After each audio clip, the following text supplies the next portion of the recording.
Hello and welcome to the Empathy Podcast. This podcast seeks to explore the minds of those who not only understand or experience empathy, but of those who wish to take action, build and practice empathetic behavior through conscious decision and responsible lifestyle choices. So if that sounds like something you might be interested in, this podcast might be just for you. So sit back, relax, and use what you were born with. Empathy. Hello and welcome to the Empathy Podcast. I'm so excited to have a very, very special guest and a topic that we have not spoken about on this podcast yet, and is something that is very personal and very, very close to me because I myself suffered with an autoimmune disease called ankylosing spondylitis, and we're here with an incredible doctor that specializes in autoimmune diseases, and his name is Dr. Benjamin Benulis. And so I'm really excited to have a chance to bring this to you guys because I know there's so many people out there that are suffering with autoimmune diseases that are either undiagnosed, you don't even know that you have it, or you do know that you have it and you've been told that there's no way that it's going to be able to go away and you have it. It's like a life sentence. You have it for the rest of your life. And there's so many people out there.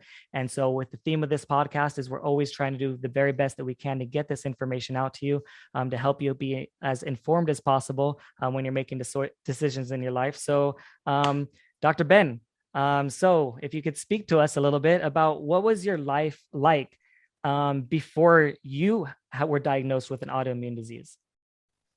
Well, I will tell you that I was never formally diagnosed until after I got well. I suffered, saw a lot of doctors and didn't get answers. And that's kind of why I went down an alternative path, because it wouldn't get answers about what was wrong or how to fix it. But before I got sick, I mean, I was pretty much just a normal guy living a normal life. I was an engineer working in the microchip industry, had a good 8-to-5 job, just kind of did my thing. Loved to go to live music, played hacky sack competitively, did stand-up comedy as a hobby. Just kind of lived a normal life, had my geeky hobbies and just kind of did my thing. Up until I got sick. Yeah. Where were you from? Originally from Boston, Massachusetts. Nice. Awesome. Yeah. Your story, like just hearing it sounds just eerily similar to me, just typical standard, just doing a couple of different hobbies, just kind of doing the job, nothing really too serious going on. And then boom, it just hit me like a wall for me. Like, how did it happen for you? I don't want to say it hit me like that, but I would say it crept up pretty insidiously over about 6 months. Like I went from January 2010, like pretty much clean bill of health, to June 2010, I was really, really bad. And so the main issues I had were chronic muscle pain, eczema all over my hands, really bad digestive issues, and really bad fatigue and brain fog. And so it started off just sort of innocently, oh, I ate a meal that didn't agree with me. I'm a little bit more tired today. Hey, I'm craving more caffeine. I started developing like an energy drink habit just because I just felt tired all the time.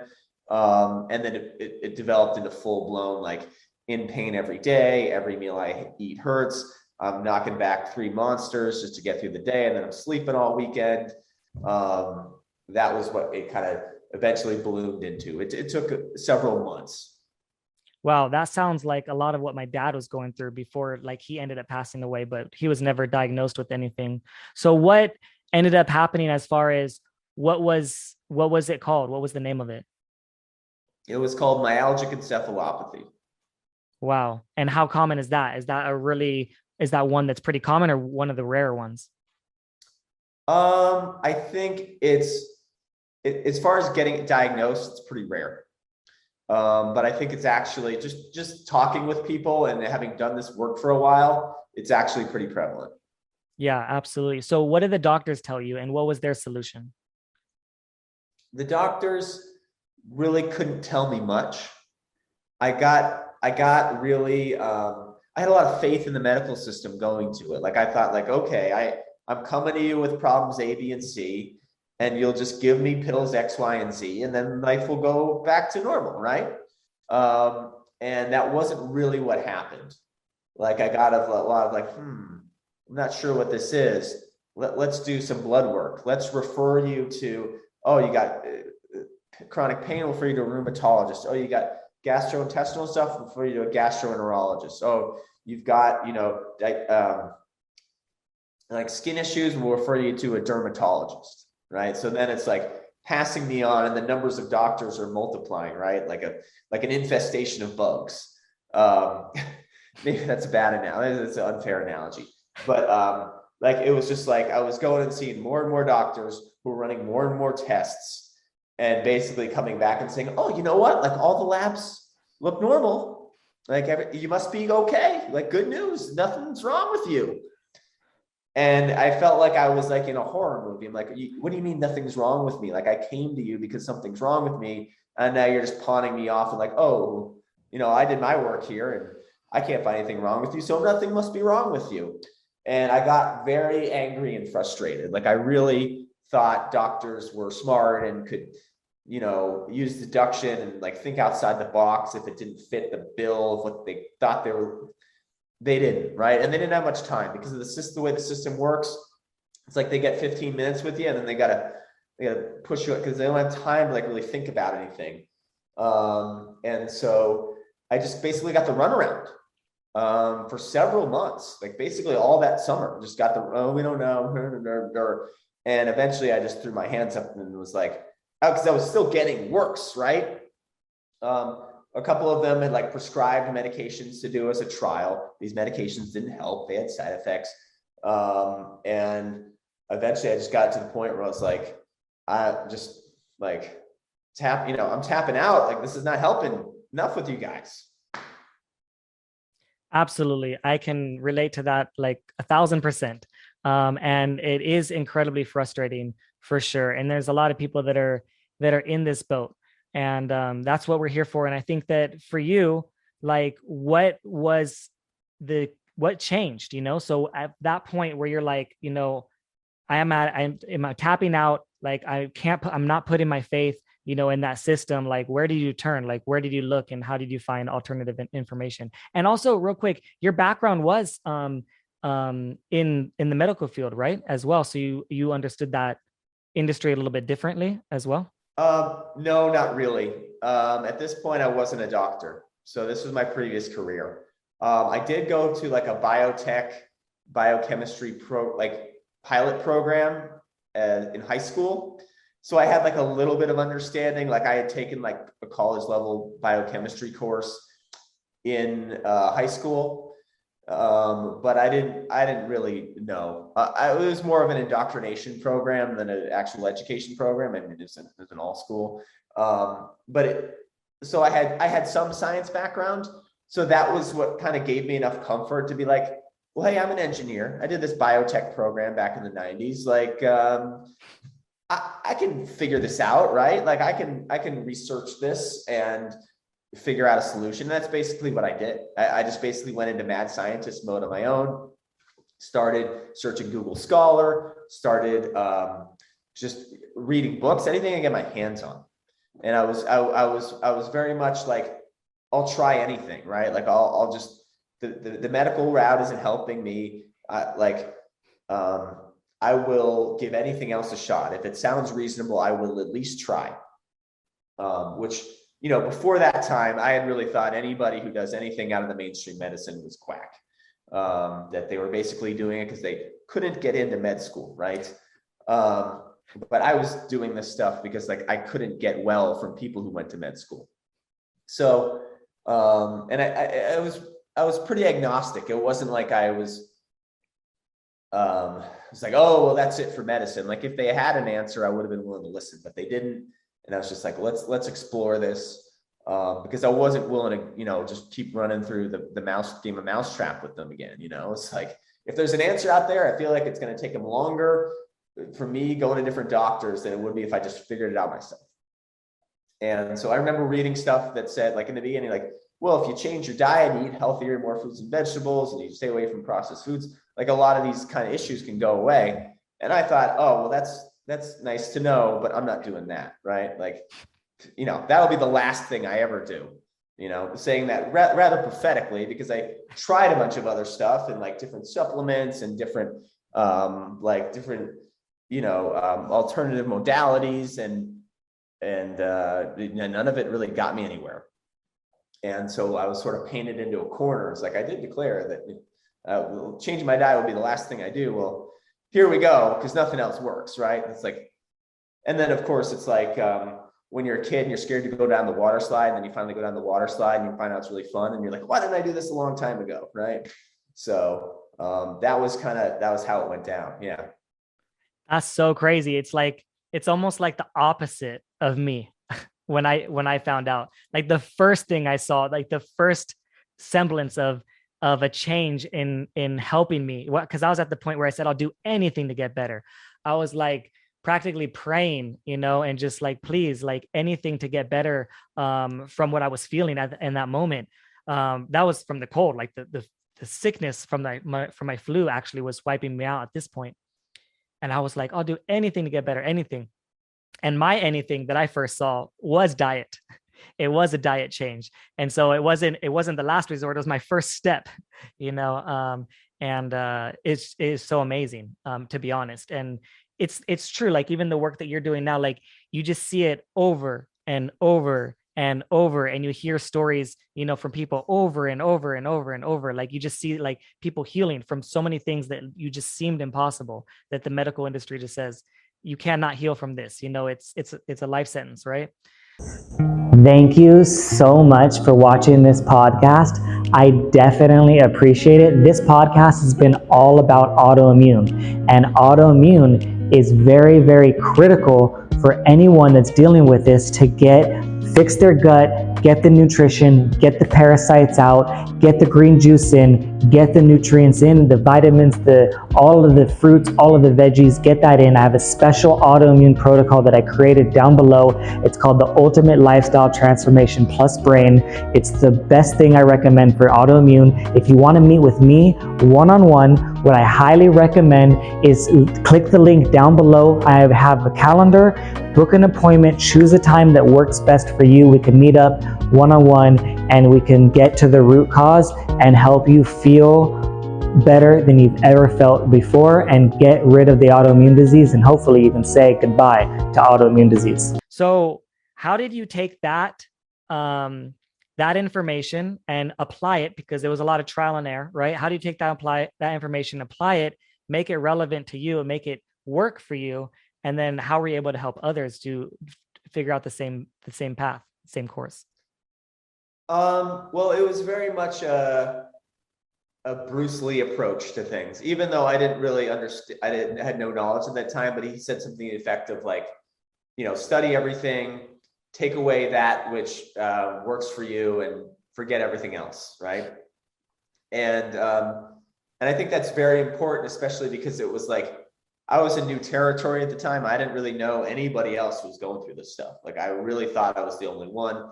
And this was 11 years ago. Obviously a lot has changed. There's a lot of people talking about this on social media. There's movies like the one you saw, What the Health. There's many more resources out there. Back then, it was harder to find. I mean, maybe it was out there and I couldn't find it, but there was a lot less of it, right? And so I just kind of stumbled on, I remember I found this guy, Dan McDonald, on YouTube. And that was really an eye-opener. Like that guy really had a big influence on me. And that was like a real jumping off point, because he was the one who wasn't just talking about eating healthier. He was talking about like, oh, you can reverse these diseases that people say are incurable. And at the time when I found him, I was like, wow, this guy is in outer space. Like this is like, I just want some smoothie recipes, man. What are you like, this is crazy talk. But I just kept listening because it was entertaining, and then it started making sense. And then I started finding other people, and it was a lot of ideas that if I had gotten them too early, I would have rejected them. but I found them at the right time that I was willing to listen. And so, yeah, it was trial and error. But it was, yeah, I mean, as simple as it is, I mean, fruits and vegetables, and like, that was like, this is something they teach in kindergarten, but it took me, almost 30 more, 25 more years or whatever to like figure out like, oh, Mrs. Burkett was onto something, and bless her heart if she's still alive. So that was my process. I hope that answered that question. Yeah, absolutely. So how did you take that process and that knowledge, and how did it work for you? Like, how did you feel, and how did it change your body, and how were you able to help others do the same? Sure. So basically, I just essentially started doing a raw vegan diet. It was very heavy on the fruit, very heavy on the greens, doing a lot of fruit, whatever it was, changing with the seasons. Bananas are always in season, so doing a lot of banana smoothies, a lot of salads, that kind of thing. And when I really implemented it, when I got serious about it, because I had some ups and downs, and it's not an easy thing to do, and you get pizza cravings and whatever, and I would see the difference in my health. Like, I would be eating healthy for a while, I'd start to feel better. I'd go on a bender having a bunch of unhealthy food, symptoms would flare back, and I'd be like, why am I doing this? Like, this is so bad. If I can just get my diet dialed, like I'll feel better. But it's like, sometimes that's not even motivation enough, because we just have these self-sabotaging mechanisms. But within about 6 weeks of like doing it like 80-90%, like really buckling down, it was like major shift. I mean, I saw the skin clear up, the fatigue went away like within a week or two. The digestion was feeling better within about a month. And the chronic pain went away within like a week or two. I started just like leveling up past that. Like, it's sort of like you're at this low level of health, you're sick, you're chronically ill, you feel horrible all the time, you're in pain, and you're just like, I want to get back to how I was before I got sick, right? And that's just like, you're like, if I could only be back to that, right? And that's kind of what you look for, because that's all you know. But then as I did it, like, I just kept creeping up past that and feeling better and having more energy. And I was like, I was 28, 29 at the time. And I'm like, wow, I feel like better than I have my entire 20s. Like, this just keeps getting better. I didn't even know that this was possible. So I started doing like adventure races, like Tough Mudder, and started racing like half marathons, doing all these fitness stunts, like one-arm push-ups. It was just like, what am I capable of? This is amazing. I have a new body. I have a new life. This is awesome. So that was my journey. Yeah. As far as implementing it. Yeah. Yeah. So awesome. So now, how are you giving back to others, and how are you helping share this to others? Like, what is your way of communicating this in your style? Sure. So eventually, a few years into it, I just kind of realized that this was something that was needed. That, after I healed, I realized there are a lot of people suffering with this. I mean, there's a lot of people dealing with this, and I wanted to serve, and I wanted to help people. So I went back to school to become a doctor, but I always knew that I didn't want to like do drugs or surgery or anything like that. And so I started coaching people, actually even before I finished school. I had friends reach out to me, like old high school friends. I had a guy who was gonna have his colon cut out. We went to ninth grade geometry together. And, he was in a pretty bad way. And I was like, well, you can do what I did, like, here, and saved him from getting surgery. And that was kind of the birth of me coaching people. And after that, I started, getting the word out on social media, just talking, more and more, speaking my truth, sharing my story, just trying to give people like the fundamentals and the basics of like how to heal yourself. And also the fundamentals and the basics of how the mainstream medical system pretends like they're going to heal you, but then they screw up. And it's not that they're bad people. It's just that the way it's set up, it's never going to work. And so here's an option that actually works, because I'm not really like, if that all worked, that would have been great, but it doesn't. So here I am presenting a solution that I think is better. I know it's better. I put out a healthy message on social media. It's Dr. Benjamin Benulis on Instagram, YouTube, Facebook, all that. I do work with people one-on-one in a group and in coaching. So that's the definite thing that I do. So if you're like, hey, I need that, reach out to me, reach out to Kevin. We'll see what we can do for you.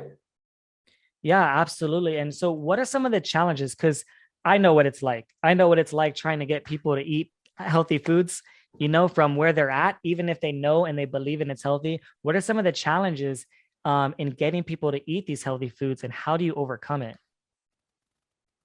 Sure. First off, people really got to want to do it. Like, my dad has got like pre-diabetes and a whole list of other metabolic conditions.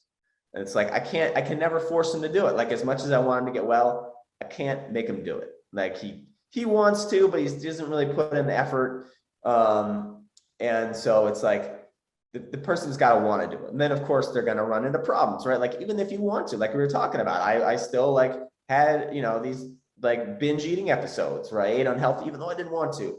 So I think, people run into, cravings, they, when they're under stress, it's difficult to make good decisions.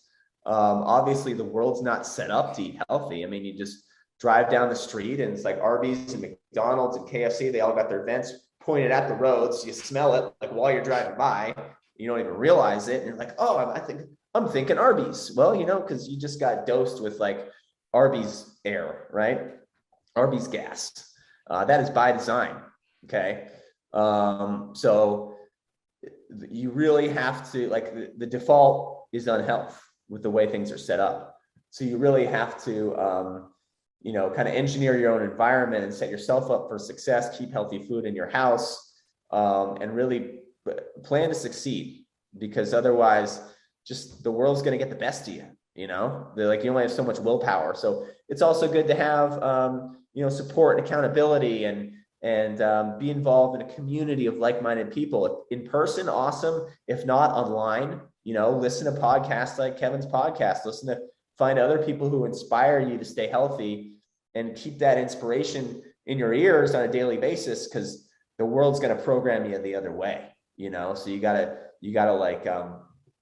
make sure that you're listening to the stuff that serves you and tuning out the stuff that's going to just program you to eat unhealthy and live unhealthy and think unhealthy.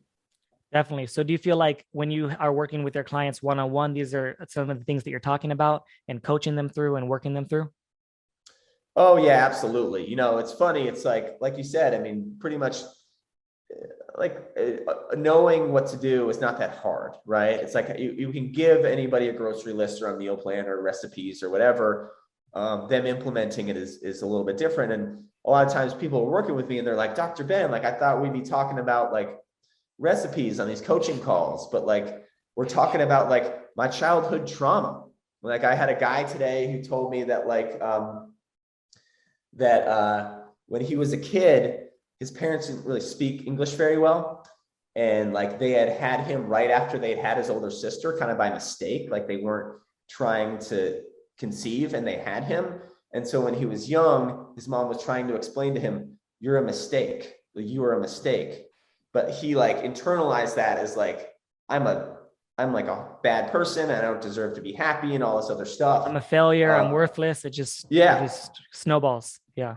And that was something that we just dug up, because we were talking about like, why is he struggling? Why is it so hard for him to want to get healthy, or to stay motivated to stay healthy? And he was like, realized this was like something that happened to him as a kid. His mom was just trying to explain, like, we had you by accident, but like, because of the language, the words she used, like, really programmed his brain.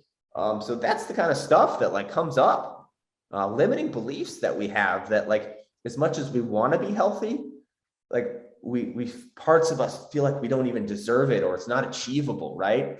And so that's where accountability and support and coaching can really help. So if you're anybody out there is listening and dealing with that, it's like, you're not the only one. Like, you shouldn't feel bad about yourself because you have the plan in front of you, but you can't execute it. That just means you're human, right? And that's why it's so important to have community and support and not go it alone. Like, I didn't really have that. Like, I was lucky. Like, I had just like a sheer like determination that I was going to do it. And I was kind of mad at the whole medical system. Like, I was really angry, and that was like rocket fuel for me. Like, when someone tells me you can't do it, or blows me off. Like, it's like, well, I'm just going to try even harder. But I mean, I was fortunate. Like I had enough willpower and determination to succeed on my own, but not everybody does. And that doesn't mean they don't deserve help. They just need help. Absolutely. I couldn't agree more. I think everything that you're talking about is really like that holistic approach, right? It's like, it is not just one thing. It is not just a pill that you take. It's not an injection that you take. It is not even just a diet. That is not even just enough. You're right. It's so much more. It's like, there's deeper issues that people are going through that like we need to be uncovered. Like, even like, I feel like the work that I do, like that we do on a daily basis, is almost like sometimes therapy sessions. Really, it really is. It's like, we're going through really some deep stuff, and uncovering, some stuff. And sometimes it's in layers. It's just like layers. It's like, okay, there's one thing, there's another thing, and you have to peel back through all these layers, before you can get to that point where they are ready and they're going to commit and they're going to stick to it, and like some of us have that sheer willpower where we just feel like we're just going to do it no matter what. And that's why I was like, I hated being sick so much that I was like, I'm going to do anything to not feel this, like whatever, it does not matter. And so totally it was that mindset. All right. So before we wrap this up, let's just, if there's any, maybe how about some top tips that you could give someone that's, suffering from it. They know they have an autoimmune disease and they're suffering from it. What would be some maybe top 3 tips? Sure. So actually, if I can just plug this, I have a free ebook. It's called the Autoimmune Recovery Blueprint. You can get it off my website. And that basically has like my top, I think, 5 tips. It's like real basics of what to do as far as like reducing inflammation, how to, what recipes to do to eat healthier, just like really simple stuff that's like very few ingredients, just stuff you get from the grocery store. So like I basically created that book as like, if I could go back 11 years ago and give my old self like, hey, just do this, it's 7 pages, just implement that. You can get started there. It's really that's the get started guide. So, but stuff like, green smoothies, eating lots of fruits and vegetables, that's what you got to do. If you're interested, I would say just check that out. It's on my website, drbenjaminbenulis.com. I'm sure you'll put a link in the show notes and people can get that. That sounds actually perfect. And that sounds great. Actually, just remind me one last thing I wanted to ask you, like for people that, I guess I'm taking the assumption that people know what the heck autoimmune disease is. And these are maybe people that are listening that do, but maybe those that are listening that don't even know what that is. And they've already made it this far, right? What the heck is an autoimmune disease and like, how are they typically started? Like, how is it? Sure. Yeah. Go ahead. Great question. So the autoimmune has 2 root words, like auto meaning self and immune meaning your immune system, the system in you that's supposed to fight disease, right? You get a cold, you get a flu, you get COVID, whatever, your immune system, your white blood cells come in and, beat it up and kill it. And then you're healthy again, right? With an autoimmune disease, that immune system, a wire gets crossed, something goes wrong, and that immune system starts attacking your own body. Okay. And so depending on what part of your body it attacks, they give it a different name, right? So your immune system attacked your spine, and they called it ankylosing spondylitis. Very long, fancy name, but it basically just means Kevin's immune system is attacking Kevin's spine. If it attacks your thyroid, they call it Hashimoto's. If it attacks your large intestine, they call it ulcerative colitis. There's basically different names, but it's the immune system attacking the body. And so they put you on, somebody told me about Humira, right, which is an immune suppressant drug. It's designed to make your immune system not kill you. But the problem is that you need your immune system, right? So you suppress your immune system. Now you can get all these other diseases, and it's like whack-a-mole, right? And you told me you didn't even feel good on it. So that's what an autoimmune disease is. As far as where they come from, it's not very well understood. I have my theories. I have a book coming out probably early next year that will explain, but really we don't know. Well, we can kind of guess. I don't want to dive too far into it, but it's largely a not well understood phenomenon. But the good news is that we do know how to reverse them with diet and lifestyle. Yeah, absolutely. Awesome. So people that have autoimmune diseases, they're more at risk for COVID and suffering from that, correct? You know what? I haven't seen the data on that. It wouldn't surprise me if it were so, but I can't like confirm that for sure. Yeah, for sure. If you're taking a drug like a Humira that is suppressing your immune system, then Oh yeah, definitely then be more at risk. absolutely. Yeah, if you're on immune suppressant, you're super more at risk for catching COVID. Yeah. Yeah, I had absolutely. I had a client who was on immune suppressants, and she'd been on them for a while, felt okay, like it was doing the job. And then she got COVID, and they're like, well, we got to take you off of this. You're just going to get. And during that time, she was off of it, like everything flared to just like all her joints. She had inflammatory joint condition, and it's like everything flared up. And she was like, wow, like I can't just like be on this drug for the rest of my life. Like this is like, I don't want COVID and I don't want arthritis. Like I got to figure something else out. And that's kind of how, you know, she started working with me. So yeah, if you're immune suppressed, I mean, you know, yeah, definitely more likely to catch COVID. And if you're immune suppressed over a long time, that means you're more likely to get cancer, because people have cancer in their bodies and their immune system fights it off. But if your immune system's weakened, you know, it's something that could happen for sure.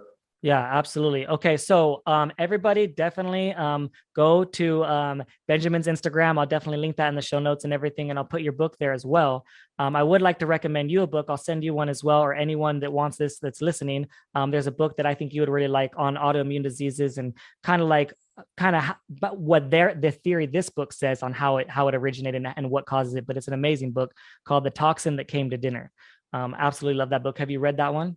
It's a very I have short not read. heard of it. No. Yeah, Okay. so I'll send that one over to you. It's a free copy. And yeah, so thank you, guys. Thank you so much for your time and all your knowledge. I really appreciate it. And I'll be talking to you soon.